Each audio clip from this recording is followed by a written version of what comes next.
Game number 2 is on Daybreak. Let's introduce our players, starting with this green Zerg in the top right corner.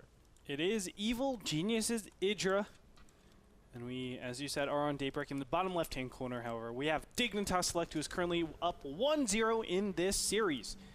Now, Select, I have to say, okay, we've been harping on IdrA. We were like, okay, well, he had an advantage. How did he actually lose it? Select had great macro that game. And that is something that I think, in general, he's been known to have very weak macro. We've seen him go up to 2,000, 3,000 minerals on multiple occasions here at the NASL alone.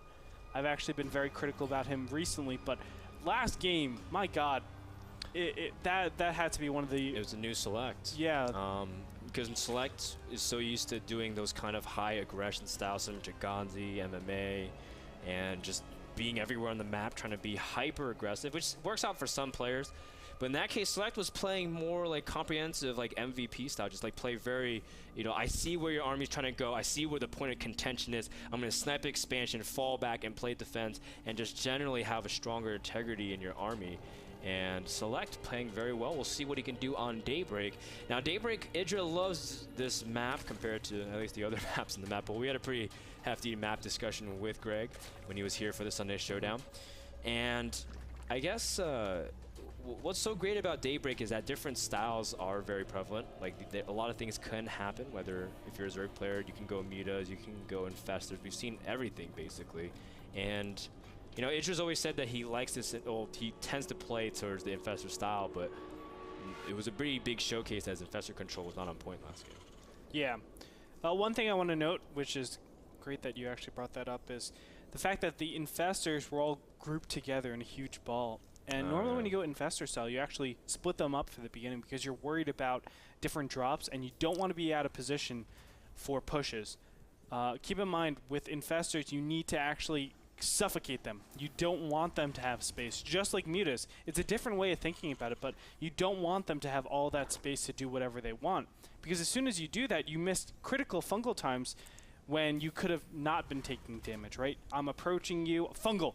But now if you wait, okay, now it's like my Zerglings have to be forced in and then I fungal. So that's a really critical thing that IdrA wasn't able to accomplish. IdrA has not been paying attention to this bunker. I thought it was in his sight because it was when the hatchery was done, and IdrA is not paying attention to the bunker finishes, and that is going to be a lot of lost time mining. SCV. Oh, and looks like the SCV is going to just continue to repair, and IdrA's left the game immediately. Oh my goodness, Select takes game number 2 in a very quick fashion, under 5 minutes, and that was really quick. I think the only faster game we had this season thus far was when IdrA 6-pooled, or sorry, when TLO 6-pooled Ganzi. So IdrA not paying the closest attention to the bunker.